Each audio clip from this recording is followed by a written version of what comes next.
રાણાવાવ કુતિયાણામાં કાંધલ જાડેજાનો દબદબો યથાવત છે। રાણાવાવ કુતિયાણામાં સમાજવાદી પાર્ટીની સાયકલ ચાલી છે। કાંધલ જાડેજાએ જીત બાદ નિવેદન આપ્યું, મારે ભાજપ સામે કોઈ વાંધો નથી, હું ભાજપ સામે નહીં ઢેલીબેન સામે લડ્યો છું।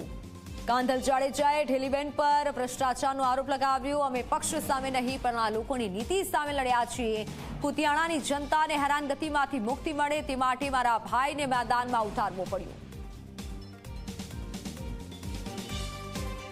કુતિયાણા નગરપાલિકા રાણાવાવ નગરપાલિકામાં અમારી જીત થઈ છે, તે બદલ જે કુતિયાણાની જનતા છે, રાણાવાવની જનતા છે, એમનો આભાર માનું છું। હું પહેલેથી કહેતો એવો છું કે ભાઈ કુતિયાણા રાણાવાવમાં જે જનતા છે બધો મારો પરિવાર છે, અમે બધા એક પરિવાર જેમ છે।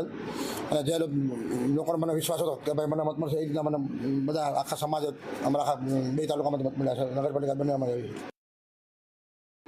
હવે આવનારા સમયમાં સરકારશ્રીના માર્ગદર્શન નીચે રાહબર નીચે અમે કુતિયાણાનો વિકાસ કરીશું અને જ્યાં જ્યાં પક્ષને ભાજપને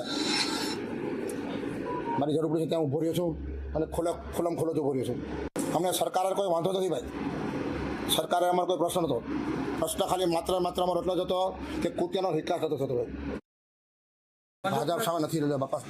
હું અહીંના મારા લોકલ વાંધા હતા એની સામે લડ્યો છું, મારે વાંધો ભાઈ અમારે બીજો કોઈ વાંધો નહોતો। જો 2012માં જતું કર્યું હતું, હવે કામ કરશું ભાઈ, પ્રજાના કામ કરો, કટકી કરો, બાકી કટકીમાં કાંઈક લિમિટ હોય,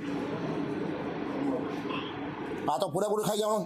કુતિયાણામાં જે કંઈ કમરનું જે થયું છે, કચડાયું છે, એ કોઈ પક્ષ લઈને કે પક્ષના કારણે થયું, આ લોકોની નીતિથી થયું, આ લોકોની નીતિ જે હતી ને એના લીધે થયું છે, એના પાપ ભરાઈ ગયા હતા। બાકી જાઓ તમે કે હું ગમે ત્યાં ભાજપ પક્ષની સાથે હોઉં છું ને પહેલાંથી બેઠા પીઠ કહું છું, પક્ષ મત તો રાજ્યસભાનો ભાજપને દેવાનો છું।